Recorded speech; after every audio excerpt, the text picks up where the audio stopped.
السلام عليكم ورحمة الله وبركاته. اللهم صل وسلم وبارك على سيدنا محمد وعلى آله وأصحابه أجمعين. ازيكم يا حلوين؟ عاملين ايه؟ يا رب تكونوا بألف خير. سلينا عاملين لنا ايه النهاردة؟ عاملين لكم أكلة يا ولاد تنفع لأي عزومة عندك، تروح عاملاها على السفرة كده تشرفك يعني. حاجات كده تيكي تيكي يعني. تيكيت يا شيكاليتو. نركز سوا وندخل على الفيديو بتاعنا ونشوف هنعملها ازاي. الطبق الحلو اللي مكون منه فيه دي، يعني تحط الطبق ده قدامك وجنبك حتة مخلل ويغمس نفسه فيه جميع العناصر الغذائية. يلا يا شيكاليتا نسمي الله. انا هشتري بطاطس صغننه زي دي كده، يعني ما تجيبش البطاطس الكبيرة، لا، انا عايزة بطاطس تكون حدقة زي دي كده. ماشي، عشان الوصفة البطاطس اللي باللحمة المفرومة دي مطلوب منك انك تجيبي البطاطس اللي هي دي نفس الحجم كده، يعني ما تكبريش عشان تبقى شيك كده على السفر. اما تعمليها لاي عزومة تروح مشرفاكي كده. انا بجيبها اقشرها اهو وبروح اقطعها حتة من فوق واعمل لها قاعدة من تحت كده عشان تسند نفسها في قلب الصينية. ماشي يا شيكاريتا. هقوم على كمية البطاطس بتاعتي اقشرها. انا قبل ما جايبة الصينية بتاعتي وبروح حاطة فيها البطاطس، يعني مليها بطاطس، عارفة المقدار أنا عايزة فيها قد إيه، عشان لا أزود عن الصينية ولا أقلل. ماشي، عشان نبقى إيه متفقين. قشرناها وخلصناها. تعالوا بقى يلا نقورها. أنا هوريكم تقوروها إزاي أهي. سهلة خالص والله. بتجيب المقور وتحط في قلبها، بس خلي بالك لا تفرقع منك. انت حط في النص واشتغلي وما تحاولي ايدك ما تجيش لاخر البطاطس الصيايه، وما تقورهاش قوي تنكتي اللحم منها، لا، احنا عايزين تبقى فيها لحمه برضو، بطاطس مع لحمه. ماشي، ما اهي. واقطع الحته اللي فوق واسمي الله واعمل كده اهي، واطلع وهكذا لغايه ما اخلص الكميه. قال لها هنعمل ايه اللي هيطلع من قلبها دي عسليه؟ لا، ما بترماش يا اختي، لا ابدا. انت بتلميه بتغسليه وبتنضفيه وبنعمله فرشه في ارضيه الصينيه. دي بتغمسي بيه الرز او العيش، تحفه. جربي مني ومش هتندمي. انا هوريكم طريقه عسليه في عمايلها، عشان اما تعمليها بطريقه مبسطه وتشرفك كده في اي عزومه. او تعمليه انت لو عندك ضيوف. شوفي بروح قطعه دي، انت عندك ضيوف بتروح عاملاها حطها على السفره اهي. ماشي ماشي. تعالوا بقى نكمل بقيه البطاطس بتاعتنا عشان ندخل على المطبخ كده بقلب جامد ونسمي الله. عشان خاطر ايه يا قلبي؟ نبقى ماشيين خطوة خطوة.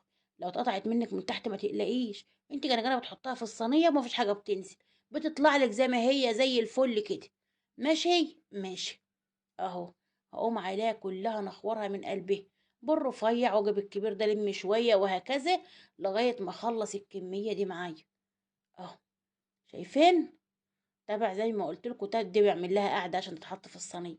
دي تبع الكميه اللي انت هتعملها او الصينيه اللي انت هتعمليها. تعالوا بقى احنا عشان هنعصج اللحمه، يعني بصي بقى لي كميه لحمه عندك تعملي الخلطه. انا بقى معايا قرنان فلفل حراقين، معايا بصلتين كبار حلوين محترمين ولاد ناس. ايوه تعالي قطعي كده. ومعايا الفلفل الحراق ده هفرمهم في الكبه ونيجي سوا نشوف هنعمل ايه. يلا يا قلبي. وحاطه جزرتين خلي بالك، حاطه جزر يا عسليه في اللحمه اللي هتعصجها بتاع البطاطس، ايوان حاطه جزر. دايما شوفي الحاجات اللي عيالك ما بياكلوهاش حطها في الاكل. عندي دول حوالي يعني نص كيلو الا حته كده كنت واخداها منه، هحطها بقى فيها وكان في الفريزر. اهو حطيته بس فكيته كده، وضربة بقى الكبة يا قلبي، بقى البصل بالجزر بالفلفل الحراق ضرباه في الكبة مع بعض. يلا ننزل. هسيب شوية في قلبها، لا، هسيب شوية في قلبها الايه عسلية اهو. هقول لكم دلوقتي خطوة خطوة مع بعض. اقلب الخلطة بتاعتي دي كلها مع بعض اهي، ونجيب بقى البهارات بتاعتنا ونشوف هنحط ايه.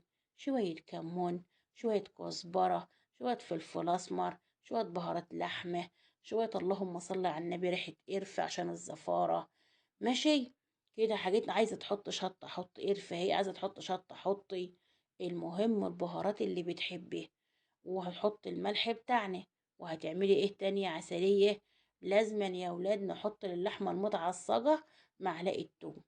ماشي، تبع حجم اللحمة اللي عندك يعني. لو نص كيلو حط له معلقة مش صغيرة. لو لحمة كتير حط معلقة كبيرة أو معلقتين تبع كمية اللحمة اللي عندك.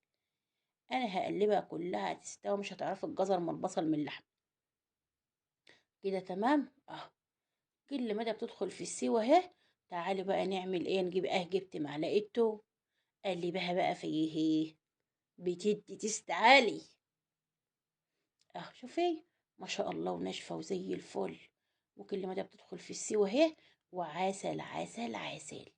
حطت لك فيها جزرتين حلوين، وحطت لك بصلتين كبار حلوين. شوفي تشوفي دول، ده كانوا بقى كانوا لحمه، من نص كيلو الا حاجه بقى كيلو لحمه اهو. تعالوا بقى هنعمل ايه. انا عندي البطاطس لازم انضها صدمه، ما ينفعش ان انا احشيها كده عشان ما تتهرش منك، لا. الصدمه اللي احنا بنعملها لها في الزيت دي عشان الحبات البطاطس تبقى متماسكه مع نفسها، ما تستواش وتتهرى منك في الصينيه. ماشي يا قلبي. ماشي يا قلبي، انا غسلاها ونقعها في الميه وزي الفل اهو، عشان ما تاكسش منك ولا تسمر. دايما البطاطس تحطها في قلب ميه عشان الأكسدة. تعالوا بقى نحطها، يلا نديها صدمة من كل الجوانب. أيوة كده. نسمي الله ونقلب بقى. نديها صدمة من هنا ونقلب، صدمة من هنا ونقلب. أيوة كده. يعني اوعد، مش شرط ان هي تحمر معاكي، لا.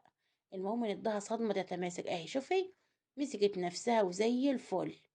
اهي نصفي بقى من الزيت ونطلع، ونكمل باقي الكمية. ماشي اهي. والله سهلة جدا، وتفرحك في أي عزومة تعمليه، وصنف جديد على السفرة يعني. قليل كتير اللي بيعملها على السفرة اهي. كده تمام. وانتوا عارفين الأطفال دايما بيحبوا البطاطس، هيحبوها كمان باللحمة المفرومة. أيوة كده. تمام تمام. خلصنا البطاطس بتاعتنا، يلا نشيلها هي كمان اهو، عشان نشوف هنعمل ايه مع بعض. احنا بنعمل خطوة خطوة مع بعض. يلا يا شيكاليتا، نسبك بقى الصلصة اللي احنا هنحطها على الطماطم على البطاطس. جبنا حلة معانا فيها شوية زيت اهم، اللي كنا بنحمر فيه البطاطس. ما احنا لازم نستغله كله في الأكلات. كده تمام كده تمام. حطيتها، هنجيب معانا معلقة توم حلوة بنت ناس محترمة كده، ونحطها في قلب ايه الزيت ونصفرها. أنا في نفس ذات الوقت ضربة معايا حوالي كيلو طماطم، يعني أنا ضربة معايا حوالي كيلو طماطم في الخلاط. ماشي ماشي، يعني معانا شفشق مليان عصير طماطم صفرتها. انزل بالطماطم بقى، ايوه. انزل بالطماطم. خد الشفشق يا حسن يا خساره. ايوه كده. تعالوا بقى نحط لها البهارات بتاعتها. بهاراتك عباره عن ايه، شويه فلفل اسمر، برضو شويه كمون، شويه كزبره، شويه ملح. ودايما اي طماطم انصحكم دايما تحطوا فيها نص معلقه سكر عشان اي حموضه. ماشي. ودي ريحه لحم، بهارات لحمه. وتسبك كل هذا وذاك، يسبك بقى لغاية ما ايه، ما الاقي الزيت طالع على وشها كده. نسيبها تسبك على جنب، وتعالوا بقى نعمل جنب الأكلة دي ايه، شوية رز بشعرية. ما هي أكلة مغمسة نفسها، يعني على الرز بشعرية بس اللي هيبقى جنبها. تغمسي من دي فيدي وقشطة أوي قلصة اللانش. معلقة سمنة بلدي حلوة محترمة بالكبشة كده، ونزلي شوية شعرية حلوين برضو محترمين. وقلبي بقى لغاية ما يصفر. ايوه. اللي بيخلي ايدك في الشعرية مروحة، عشان ما تبقاش حباية وحباية. يو اندرستان. ايوه كده. حلو قوي يا شيكاليتا. قلبي يا اختي قلبي، ايوه كده تمام التمام اوي. انزلي بقى بورق الحائط كده، انزلي بالرز. ايوه يلا يا قلبي. عاملين على قدنا اهو، يا دوبك كل واحد طبقه، معاه طبق رز وجنبه البطاطس باللحمه، وتغمسي وتتغدي ومزاجك فل. عايزة تعملي جنبه بقى سلطة اعملي، جنبه حتة مخلل، جنبه جرجير طازة كده مورور براحتك. أنا بقى نشلت القلب اللي كان طالع من البطاطس اهو، هتبله بشوية ملح وشوية فلفل أسمر. شفت الخلطة اللي أنا كنت حيشاها، حيشاها عشان إيه، أقلبها على الخلطة اللي في الصينية على البطاطس اللي طالعة من قلب اللحم اهو. قلبتها وتبلتها بالبصل والجزر والفلفل الأسمر والملح وكله اهي. افرشها بقى في أرضية الصينية. يلا يا قلبي. ايوه كده، معايا البطاطس اهي. بالمعلقه تحشي، بايدك تحشي اللي يريحك. اهو انا هستسهل ايدي على طول، لسه هنعبي بالمعلقه والذي منه لا. اهو اقلب بها واحطها فين في قلب الصينيه. حلو كده حلو كده اهو. هخلص كل الكميه بنفس الطريقه، اعمل ورص اعمل ورص لغايه ما انا بقولك معايره البطاطس في الصينيه بتاعتي دي قبل ان انا ما اقشرها حتى. عشان لا تبقى ناقصة ولا تبقى الصينية زايدة، لأ تبقى بالمضبوط كده، ماشي؟ أهو.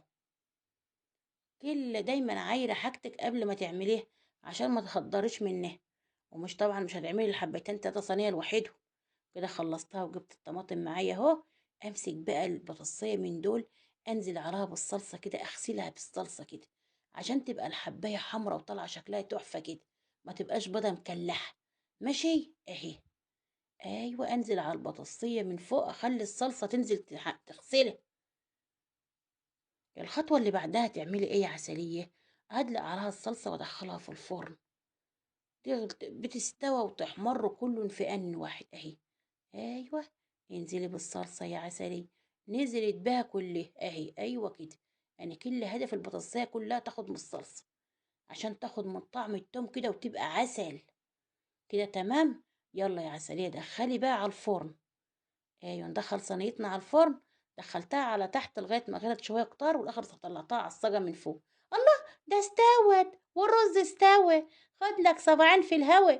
البطاطس بتاعتنا استوت أهي، وغرفنا طبق رز أهو، ونحط جنبها بقى بطاطس عدد اللي ياكل، كل واحد طبق الرز بتاعه والبطاطساية على قد ما هياكل. أحلى طبق وأحلى وجبة غذائية، والبطاطس اللي تحت أوي أحطها لهم في الجنب بغمسوا بها. أيوه. ما تنسيش بقى بعد الأكلة الحلوة دي تدعي لي دعوة من قلبِك، وما تنسيش تدعي لكل مريض ربنا يشفيه، وكل متوفى ربنا يرحمه، وكل مشتاق الذرية الصالحة إن ربنا يكرمه ويرضيه يا رب. وما تنسيش عسلية معاكم بالدعاء.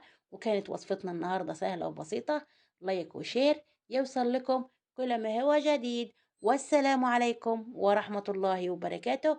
فيديو جديد مع عسلية.